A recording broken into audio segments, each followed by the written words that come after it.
నాకు చాలా హ్యాపీగా అనిపిస్తుంది. ఫస్ట్ ఆఫ్ ఆల్ ఓంకార్ గారికే థ్యాంక్స్ చెప్పాలి ఇలాంటి ఆపర్చునిటీ ఇచ్చినందుకు.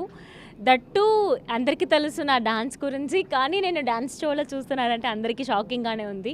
సో ఒక డిఫరెంట్ వేలో ఆలోచించి నాలో ఏముంది అది బయటకి తీసుకురావాలని, అండ్ ఆడియన్స్ కూడా ఎలాంటి కావాలి అదే అందరినీ కలిపి తీసుకున్నారు సార్ అయితే. సో నాకు చాలా బాగా హ్యాపీగా ఉంది డాన్స్ ఐకాన్లో ఉండడం. ఇంకా నేను కూడా నేర్చుకుంటాను ఏమో ఆఫ్టర్ డాన్స్ ఐకాన్. అంటే మీరు సీరియల్ ఎలాగూ మానసికత చేస్తున్నారు, బయట రియాలిటీ షోలు చేస్తున్నారు, ఇప్పుడు ఆయనే మీకు జోడీగా ఉంటున్నారు, ఏమనిపిస్తుంది? Comfortable, my most comfortable artist అంటే మానస్ గారు.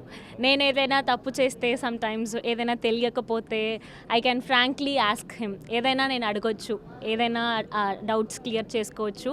ఒక సపోర్ట్గా ఉంటారు ఎప్పటికైనా. ఏం చెప్తారంటే ఇప్పటి వరకు మిమ్మల్ని సీరియల్ ద్వారా ఆదరించినటువంటి ప్రేక్షకులకి ఇప్పుడు ఈ షో ద్వారా ఏం చెప్పాలనుకుంటున్నారు? సో ఇప్పుడు దాకా సీరియల్ ద్వారా ఆదరించారు కదా, అవన్నీ నాకు నిజంగానే సపోర్ట్ చేస్తున్నారా అనేది ఇప్పుడు ఓటింగ్స్ ద్వారా తెలిసిపోతుంది డాన్స్ ఐకాన్లో.